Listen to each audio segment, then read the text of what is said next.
하나님 감사합니다. 어느덧 우리 효성교회 설립 65주년을 맞이하게 되었습니다.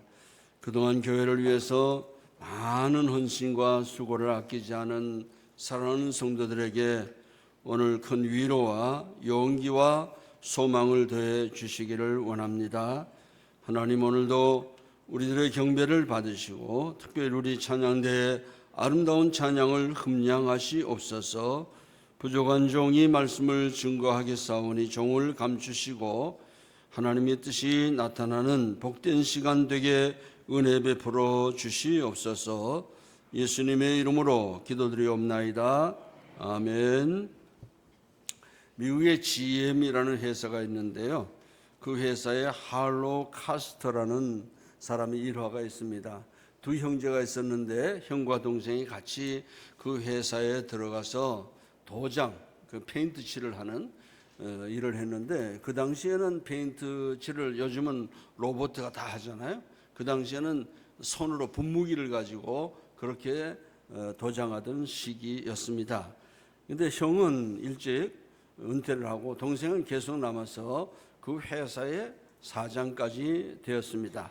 어느 기자가 형에게 인터뷰를 합니다. 당신은 입사부터 은퇴할 때까지 줄곧 페인트 파티에서 일하셨습니까? 그렇습니다. 저는 페인트 파티에서 일을 했는데 너무 바빠서 도무지 다른 일 할 생각도 여유도 없었습니다. 그랬더니 신문기자가 다시 묻습니다. 그런데 당신의 동생은 같은 곳에 일하면서 이 회사 사장이 되지 않았습니까? 그는 어디서 그런 시간을 내고 어디서 그런 여유를 가지게 되었습니까?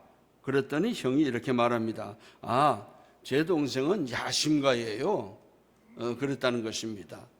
알고 보니까 이 동생은 날마다 형과 마찬가지로 페인트 공으로 일을 하면서 내가 이렇게 페인트 공으로 일하는 것으로 내 인생이 끝나서는 안 되겠다, 좀 더 가치 있는 일을 해야 되겠다 해서 그 공부하는 어간에, 그 일을 하는 어간에 마침 그 페리 주립대학에 야간부가 있어요. 그래서 야간대학에 다니면서 경영학을 전공을 했습니다. 그리고 열심히 노력한 결과 그 GM 회사의 경영에 참여하게 되는 그런 축복을, 격리에 들어가서 참여하게 되는데, 교회가 많이 그 회사가 많이 어려웠을 때에 약간의 공을 인정받아서 파트장이 되고 또 더 열심히 노력을 해서 결국 페인트 공으로 일하던 그가 GM 회사의 사장의 자리에까지 앉게 됩니다. 그 후에 그가 사장의 자리에 올라간 후에 GM 회사를 그 당시 세계 최대의 기업이라고 일컫는 그 자동차 회사를 일구게 됩니다. 그리고 1971년도에 자동차 명예의 전당에 그 이름을 올리게 됩니다. 여러분, 우리가 이 이야기 가운데 하나 중요하게 여겨야 될 것이 있습니다. 그것은 바로 목표의 중요성입니다. 목표는 위대한 힘을 발휘하게 합니다. 스포츠나 사업계나 경제계나 정치계나 특별히 업적을 남긴 사람들을 보면 뚜렷한 목표를 정해놓고 달려간 사람들이었습니다. 이것은 개인이나 어떤 사업에 있어뿐만 아니라 특별히 오늘날 우리 교회도 마찬가지로 이 목표가 중요하다는 것입니다. 오늘은 우리 교회 65주년 기념주일입니다. 그래서 약간 간단하게 교회 역사를 한번 살펴보고 지나가는 것이 좋겠다고 생각이 되어서 잠깐 교회를 소개해 드립니다. 우리 교회는 1961년 2월 15일에 박병호 목사님이 중심이 되어서 주택을 매입하고 개척했는데 1966년 10월 달에 52평의 교회를 건축하게 됐습니다. 이 박 목사님은 10년 동안 교회 기초를 잘 다지신 분이신데 안타깝게도 58세의 젊은 나이에 별세하셨습니다. 그 후임으로 당시 부산 대청교회 담임 목사님이셨던 김흥규 목사님이 2대 목사님으로 부임하셔서 10년 동안 목회하시면서 미아 사거리에 있는 그 땅에 아주 중요한 땅이죠. 182평 지하 1층 지상 2층에 아담한 교회를 건축하셨습니다. 그게 교회 보이시죠? 그 김 목사님은 그러나 사모님이 별세하신 후에 1980년 9월 26일 교회를 사임하시고 미국으로 이민을 가시게 되었습니다. 그 후에 제가 1980년 11월에 3대 담임 목사로 부임해서 35년 3개월 동안 목회를 담당했습니다. 그 당시 우리 교회에 와보니까 약 250명에서 300명 정도의 성도들이 모였고 주일학교도 300명 이상의 많은 아이들이 모였습니다. 사진을 잠깐 보여드릴 텐데 이게 귀하게 이렇게 우리 교회 어린이들이 모였어요. 그래서 내가 이 사진을 우리 40년 사에서 나와 있길래 봐서 AI가 물었어요. 사진을 넣어서 대충 몇 명쯤 될까요? 물었더니 AI가 대답하기를 500명에서 700명이 돼. 그러니까 적게 잡아도 몇 명이? 500명. 지금 주일학교 몇 명 모입니까? 그때 당시 훨씬 많이 모였다는 거죠. 이렇게 주일학교가 많이 부흥이 됐습니다. 이 김 목사님 사모님이 이렇게 세상을 떠나서 아마 심령에 무슨 아픔이 계셨는지 미국으로 가셨죠. 그런데 우리 교회가 비록 큰 교회는 아니었지만 그 당시에 여기서 서평양로에 교사 강습회도 우리 교회에서 모였어요. 우리 교회 연구 목표는 감사와 화목과 충성으로 하나님을 영화롭게 하자, 그런 목표를 정하고, 그리고 교회 이름을 특별히 효성교회를 어떤 교육자가 우리 교회에 와서 효성교회처럼 효성이 모든 성들이 효성심이 강한 교회가 되게 해달라고 그렇게 기도했는데 와서 한 달 만에 이제 교회를 떠났어요. 왜냐하면 우리 교회 효성은 효도 효자가 아니에요. 우리 교회 효자는 무슨 효자입니까? 빛날 효자, 성자는 별 성자입니다. 그 이름 잘 아셔야 돼요. 그래서 이 교회가 이렇게 하나님의 은혜 가운데 성장하게 돼서 로고를 좀 만들어야 되겠다 했는데 그 당시에 찬양대 대장으로 봉사하시던 신상의 권사님 남편 되시는 조국우 집사님께 부탁을 했어요. 그래서 로고를 그려오셨어요.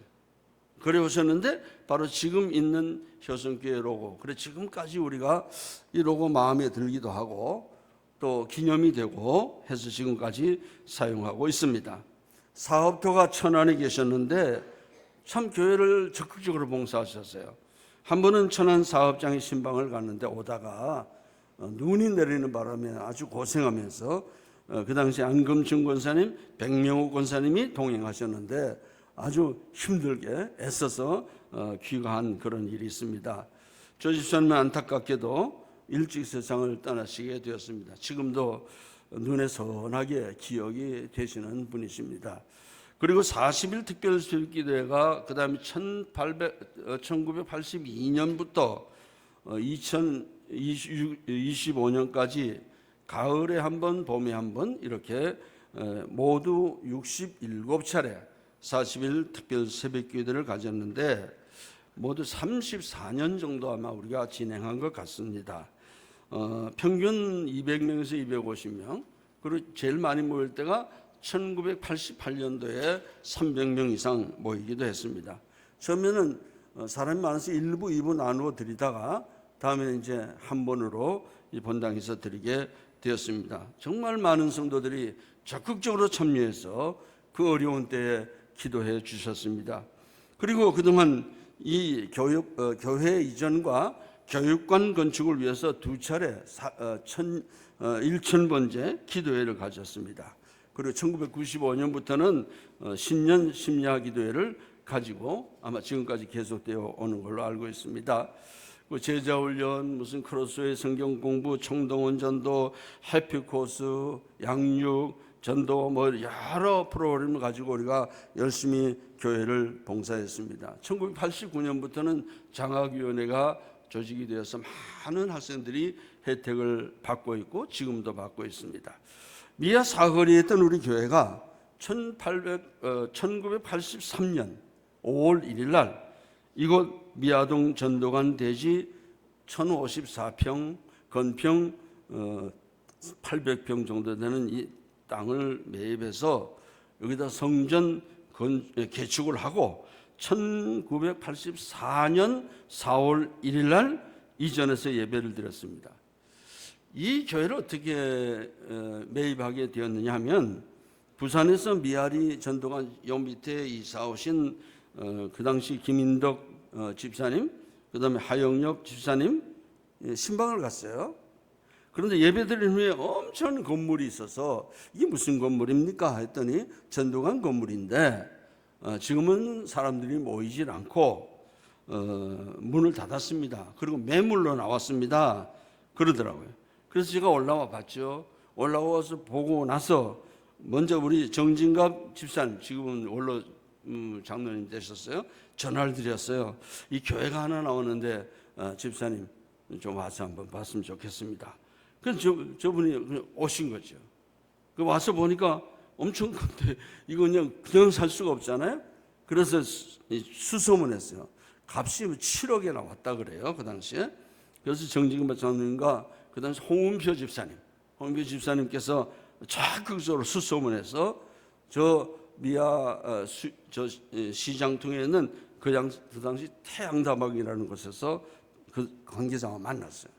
그리고 3억을 줄 테니까 현찰로 줄 테니까 팔으라고. 그럼 그렇게 하겠다고 박태선 씨한테 그 당시 그분이 살아 계셨는데 연락을 해가지고 허락을 받았습니다. 그리고 이제 홍우정 장로님, 김근진 장로님 또 당회를 열어서 이 전도관 건물을 사기로 결정하고 우리 홍우정 장로님이 현금을 대여해 주셨어요. 빌려서 우리가 썼습니다. 정말 그 가운데 많은 애로와 어려움 그 당시에 있었습니다. 11개월 동안 교회당 일부를 헐고 개축하게 되었습니다. 그 당시 그림을 잠깐 보여드리면 이렇게 됐죠. 1, 2층이 없었어요. 그래서 터서 개축을 하게 되었습니다. 그 과정에서 우리 성도들이 벽돌을 나르고 또 다른 그림 또 보여주세요. 또 이런 모양이었죠. 벽돌을 나르고 청소하고 많은 성도들이 나와서 노력하고 순전히 우리 손으로 그렇게 고생을 많이 했습니다. 당시 이제 오원복 장로님, 정병원 장로님, 박영배 장로님, 이화영 장로님, 또 김만학 집사님, 장보경 장로님, 지수철 장로님, 박일도 장로님, 전영근 장로님, 신동식 집사님, 그리고 박영호 집사님도 아마 있었던 것 같고, 주일학교 때부터 교회를 수고하신 김연찬 장로님, 김용식 집사님, 전재식 장로님, 박동성 장로님, 청령 때부터 오신 이화정 장로님, 이런 분들이 많이 와서 수고하시고, 또 지금 당회원 여러분, 안수희 집사님, 권사님, 남자, 우리 여자분들은 너무 많기 때문에 다 제가 이야기할 수가 없어요. 고마운 분들이 참 많습니다. 수고하신 분들의 이름을 좀 이번 기회라도 한번 말씀드리고 싶었지만 너무 많아서 또 이 시간이 부족해서 다 소개할 기회가 없습니다. 그러나 우리 주님이 말씀하셨잖아요. 마태복음 6장에서 이 세상에서 칭찬받고 대우를 받으면 천국과 상급이 없다는 취지로 말씀하셨습니다.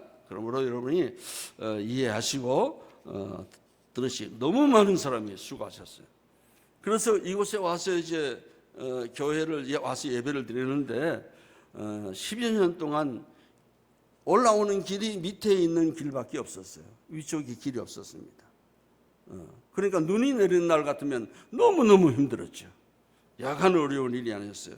저쪽 언덕에는 예비군 훈련장이 있었고 또 그런 어려움이 있었는데 2000년쯤에 대해서 교회에 길이 나게 되고 우리 교회 대지를 300몇 평을 잘라서 길로 내주게 되었습니다.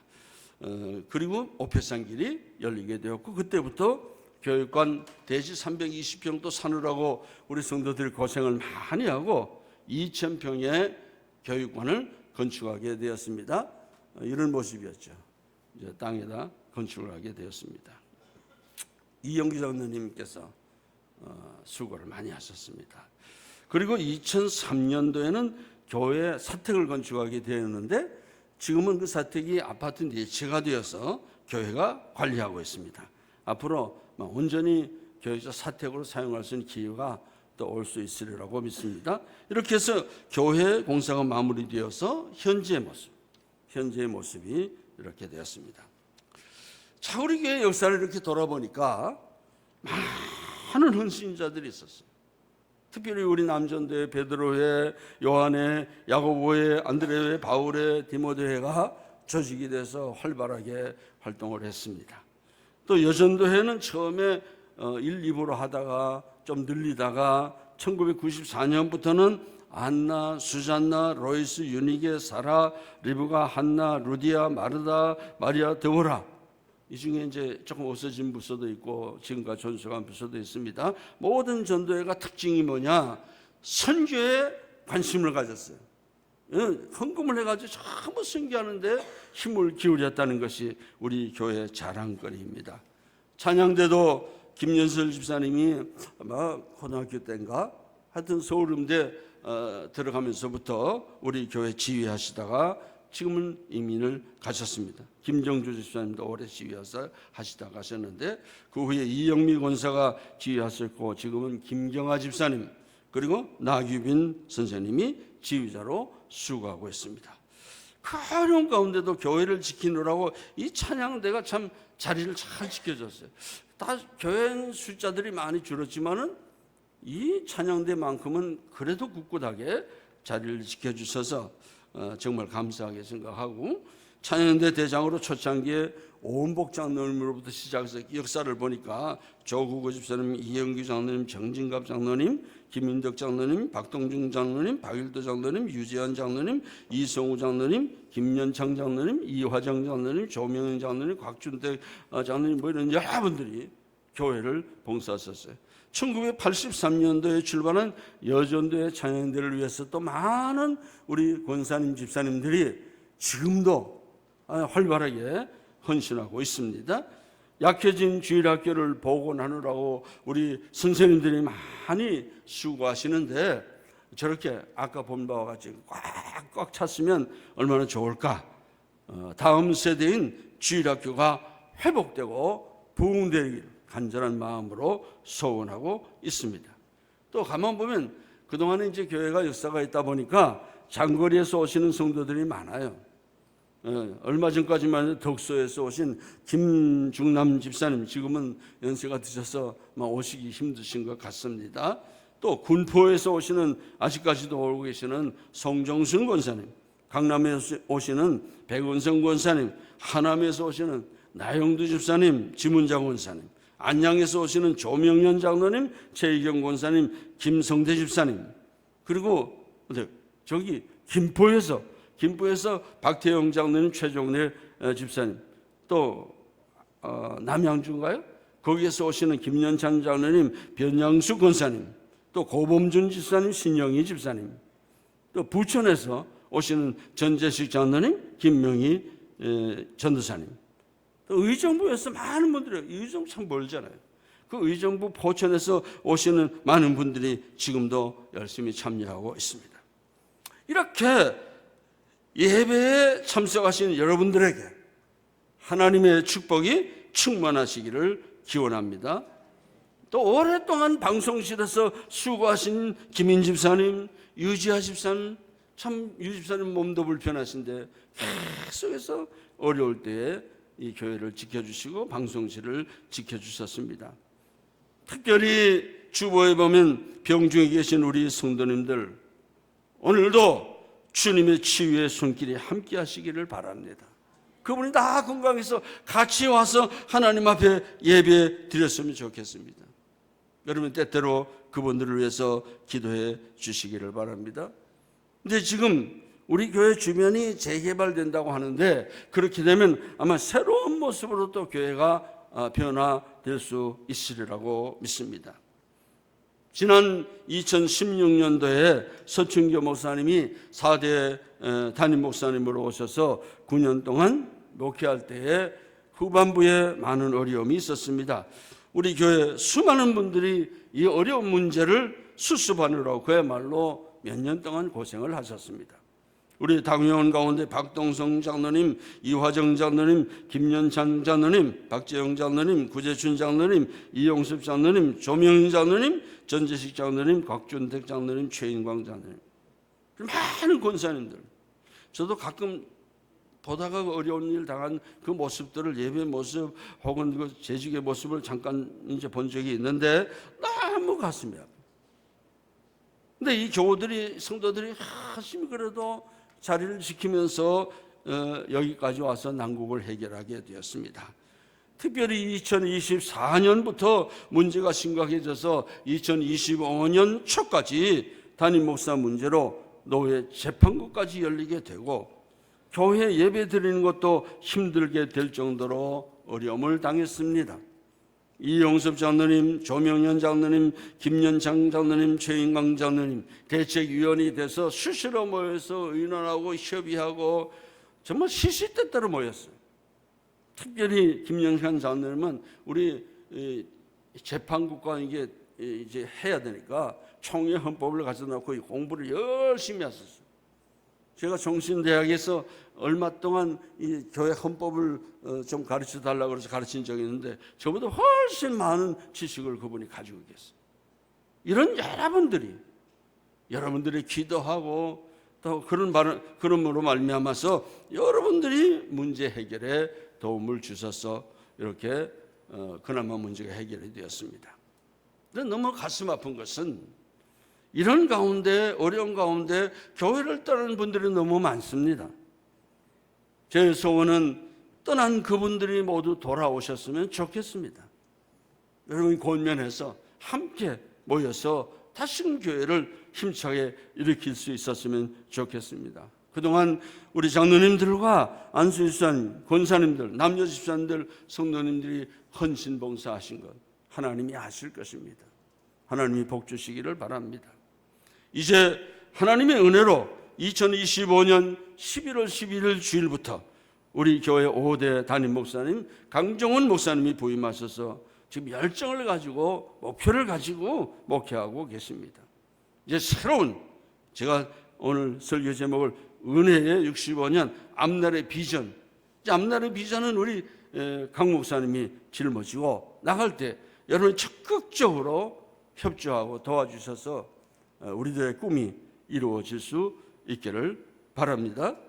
우리 교회는요, 한국에서뿐만 아니라 세계적으로 가장 현재 건전한 개혁주의 신학 사상을 가진 교회입니다. 대한예수교 장로회 합동측 세계적인 교회입니다. 교회 역사를 보면 초대교부터 정통신앙을 가진 교회가 세월이 흘러가면서 많은 이단 사상들이 일어났습니다.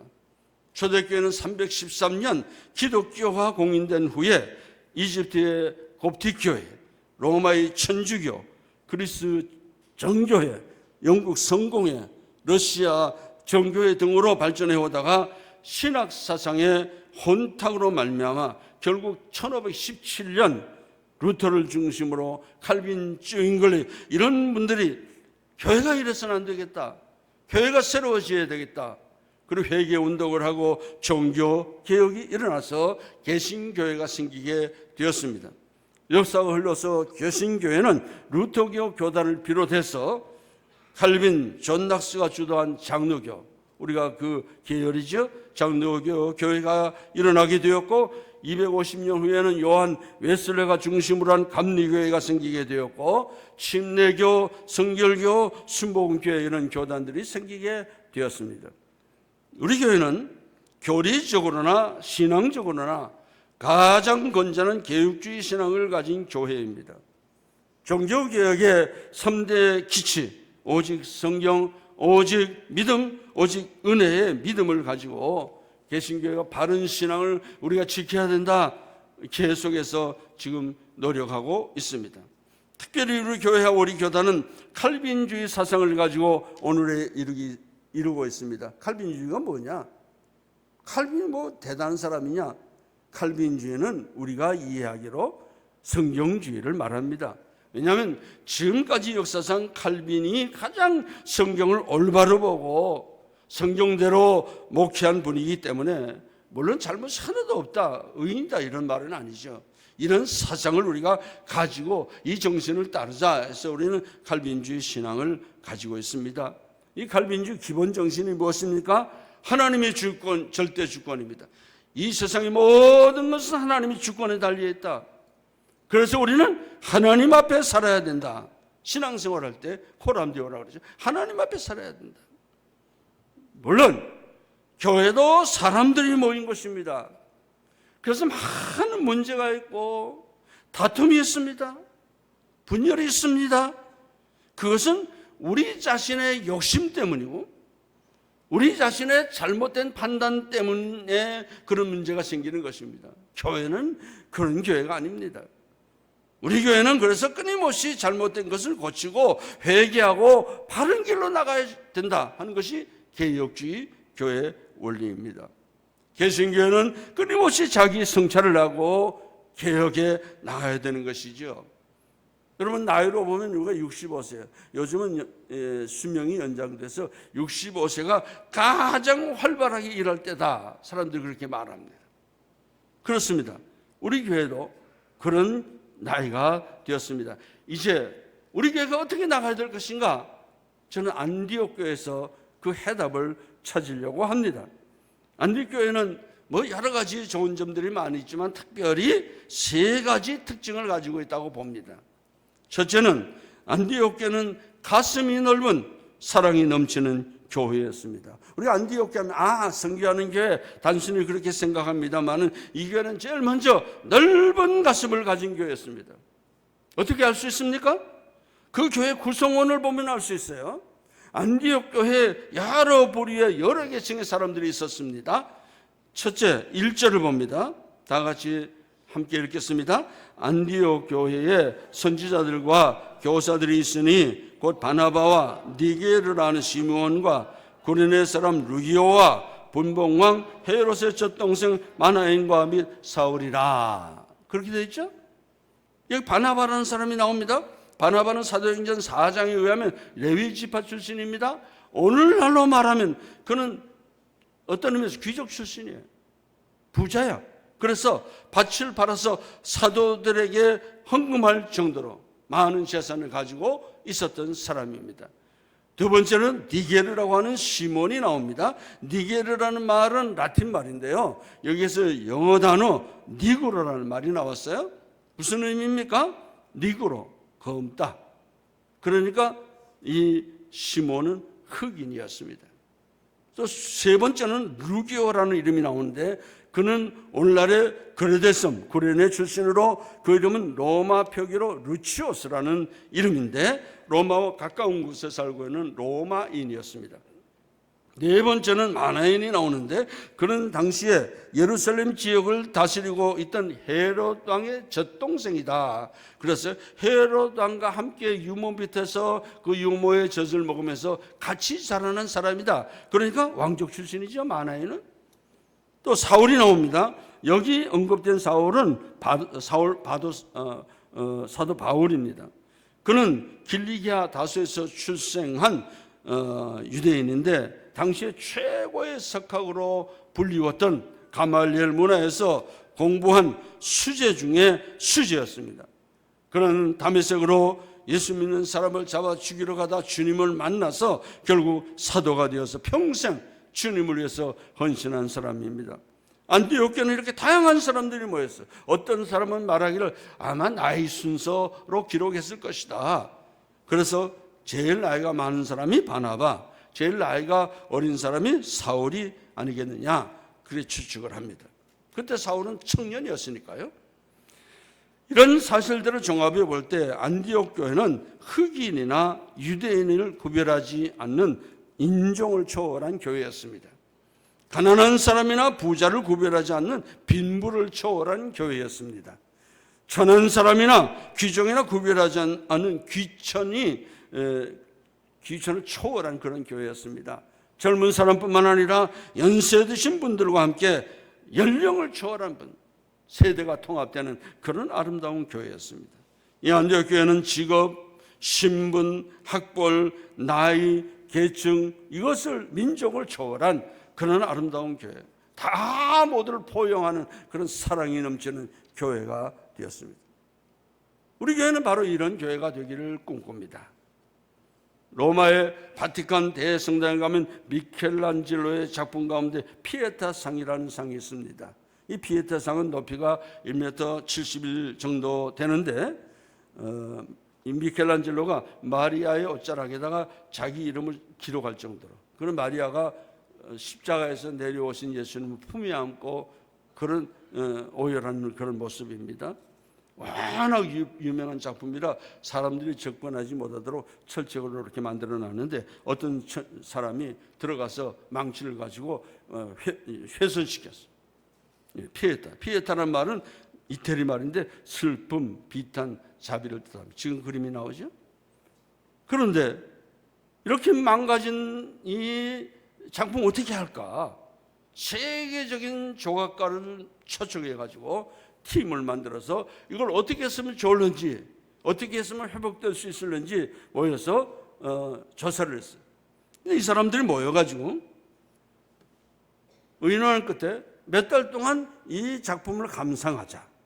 미켈란젤로의 눈이 되어서 그가 느끼고 있는 그 슬픔과 고통과 사랑을 보고 그의 가슴을 느끼어 그 다음에 이것을 완성하도록 하자. 이래서 오랫동안 그 미켈란젤로의 마음, 마리아의 마음을 마음속에 품고 하다가 결국 아름답게 저렇게 완성이 되었습니다. 저는 이것이 바로 우리 교회가 할 일이라고 믿습니다. 세상을 살면서 상처나고 깨어진 형제 자매를 붙들고 교인들이 함께 그를 빚어 만드신 하나님의 눈과 가슴이 되어 그 고통과 비참을 함께 느끼고 마침내 그를 도와서 회복시키는 역사, 이것이 바로 성령의 사역이고 오늘 교회가 해야 될 일이 아닌가. 제가 부러워하는 교회는 안디옥 교회처럼 넓은 가슴을 가진 교회, 사랑이 넘치는 교회가 되는 것입니다. 우리 교회도 안디옥 교회처럼 넓은 가슴으로 모든 사람을 포용할 수 있었으면 좋겠다, 그런 소원을 가집니다. 여러분들이 예수님의 마음으로 지역사회를 돕고 성도들을 품고 어떨 때는 가슴 아플 때가 있으면 그를 위해서 기도하고 또 어느 곳에서든지 주를 위해서 헌신하는 아름다운 성도들이 되시기를 바랍니다. 그래서 우리 교회 마음의 상처를 입은 사람, 가난한 사람, 외로운 사람, 힘든 사람이 오면 그들에게 용기를 주고 소망을 주고 사랑을 주는 저와 여러분이 되었으면 좋겠습니다. 둘째는 안디옥 교회는 예배를 소중히 여기는 교회였습니다. 2절을 같이 보겠습니다. 주를 섬겨 금식할 때에, 같이 읽겠습니다. 주를 섬겨 금식할 때에 성령이 이르시되 내가 불러 시키는 이를 위하여 바나바와 사울을 따로 세우라 하시니. 그랬어요. 여기 주를 섬겨, 이 섬겨라는 말을 우리가 소중하게 여겨야 됩니다.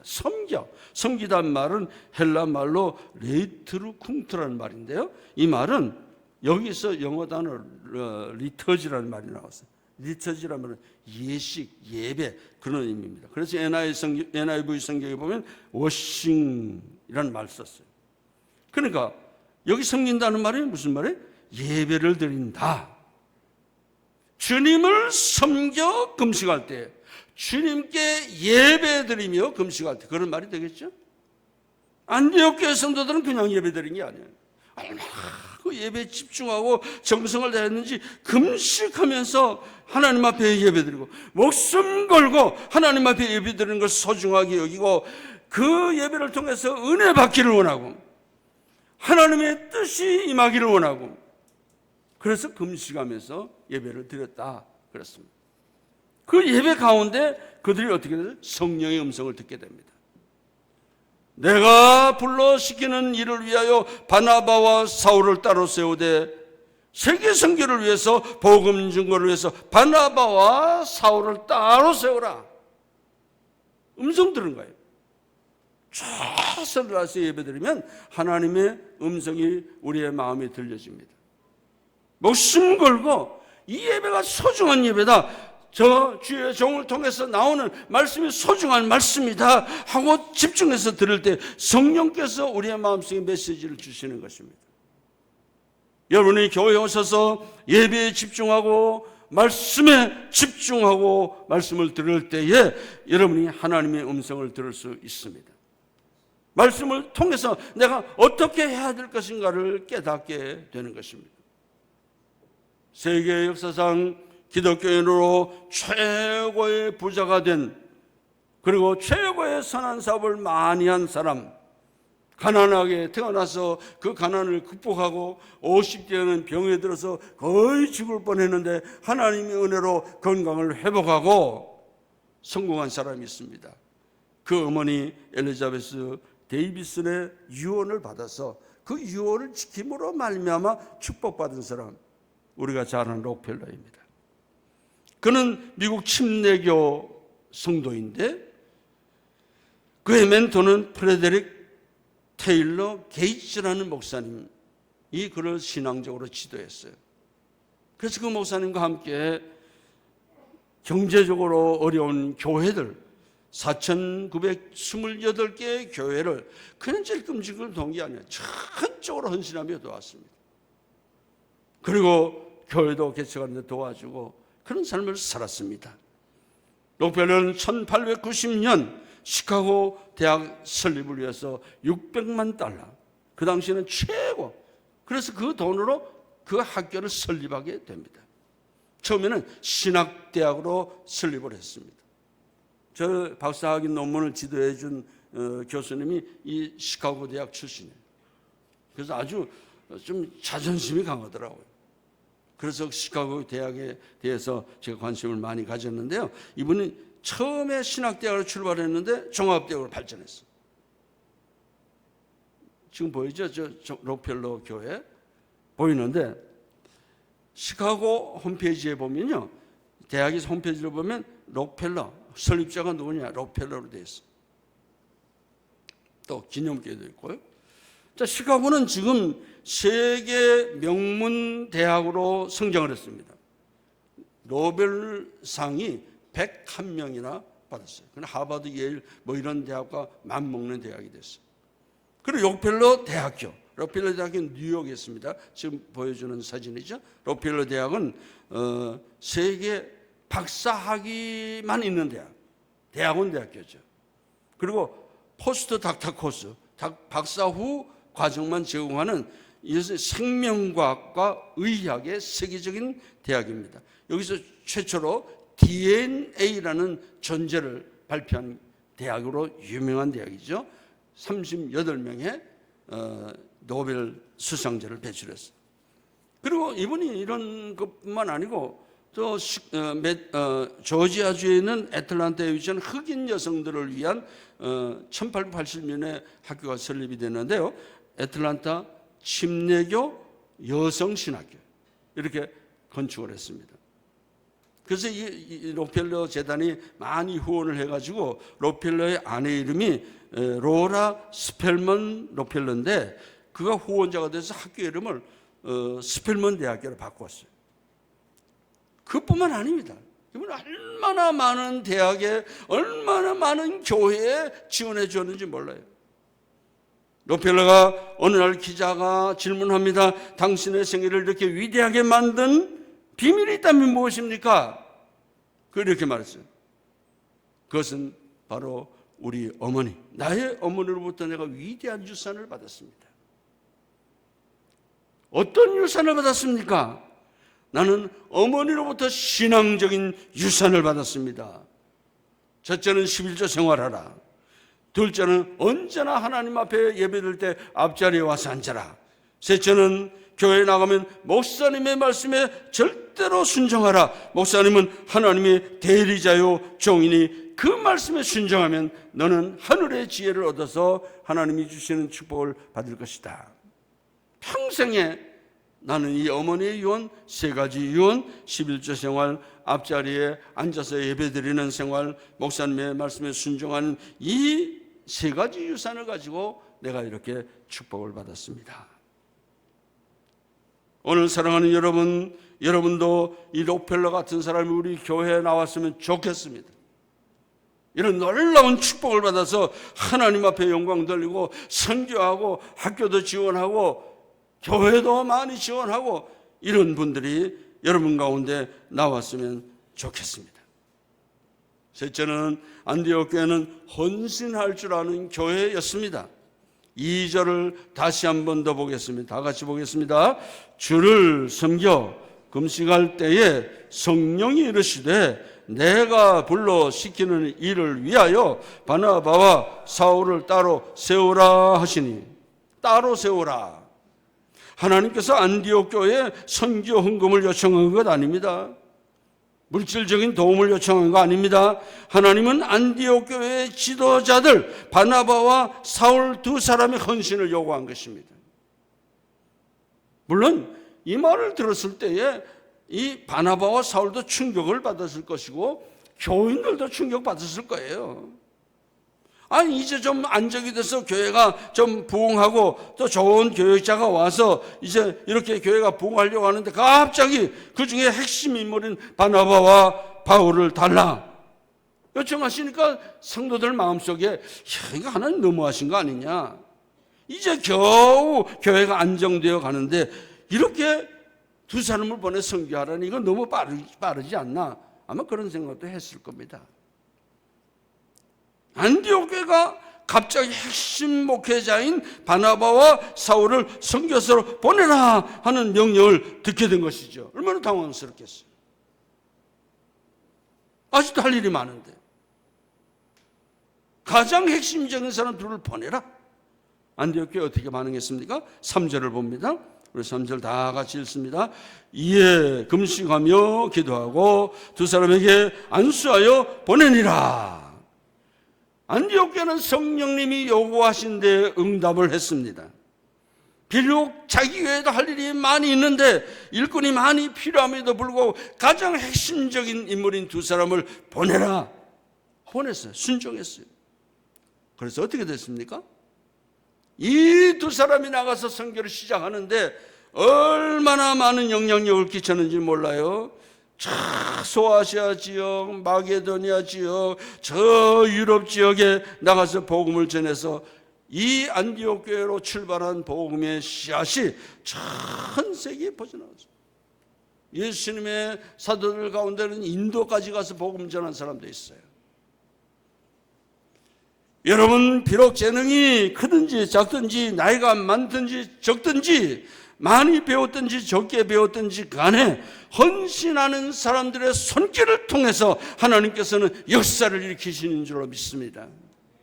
하나님께서는 이런 헌신자를 계속 찾고 계십니다.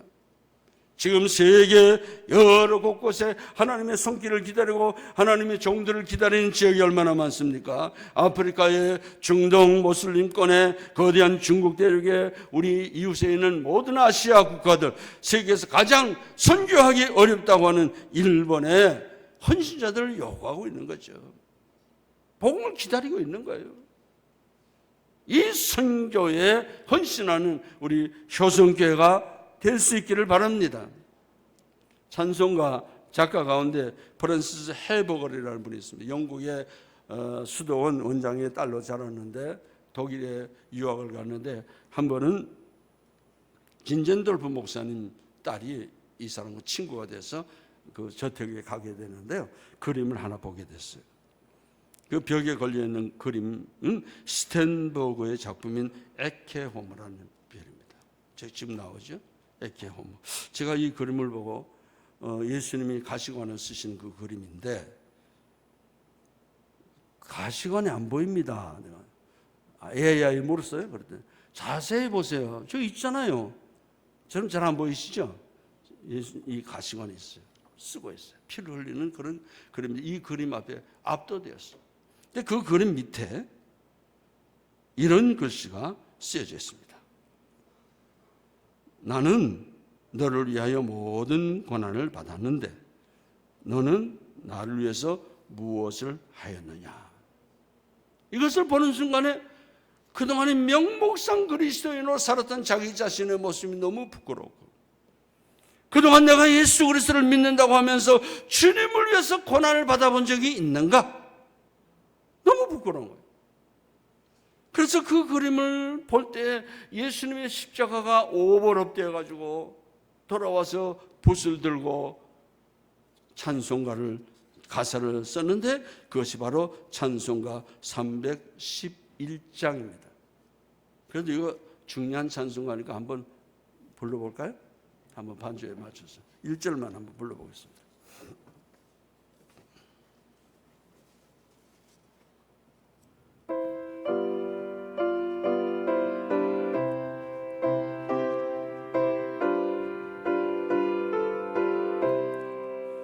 내 너를 위하여 몸 버려 피 흘려 내 죄를 속하여 살 길을 주었다. 너 위에 몸을 주었나 날 무엇 주느냐. 너 위에 몸을 주었나 날 무엇 주느냐. 여러분, 정말 내가 예수 그리스도를 믿으면서 주님을 위해서 고난을 받아본 적이 있습니까? 정말 나를 위해서 생명을 버리신 그분, 그래서 내가 새로운 생명과 영생을 내가 얻었는데 정말 그 은혜에 감사해서 주님 앞에 헌신한 적이 얼마나 있었는가? 주님 위해서 고난 당한 적이 있는가? 정말 큰 맘 먹고 주님 위해서 헌신한 적이 있는가? 정말 우리 이웃들을 위해서 내가 복음 전파를 위해서 얼마나 많이 헌신했는가? 한번 되새겨보는 시간이 될 수 있기를 바랍니다. 분명히 안디옥 교회는 우리 교회보다 약한 교회였습니다. 그런데 이렇게 큰 역사를 남긴 아름다운 교회가 됐습니다. 거기에는 뭐가 있습니까? 헌신이 있었습니다. 자기의 재산을 팔아바치는 바나바의 헌신이 있었습니다. 자기의 생명을 바치는 바울의 헌신이 있었습니다. 오늘 우리들에게도 어떤 의미에서 이런 헌신을 주님이 요구하고 계시는 것입니다. 안디옥 교회는 넓은 가슴을 가진 사랑이 넘치는 교회였습니다. 안디옥 교회는 예배를 소중하게 여기는 교회였습니다. 안디옥 교회는 헌신할 줄 아는 교회였습니다. 사랑하는 여러분, 우리도 안디옥 교회처럼 사랑이 넘치는 교회, 예배를 소중하게 여기는 교회, 주님을 위해 헌신을 최선을 다해서 감당하는 교회가 되어서 앞날에 더 발전되고 하나님을 영화롭게 하는 복된 교회가 될 수 있기를 주님의 이름으로 축복합니다. 기도하십시오.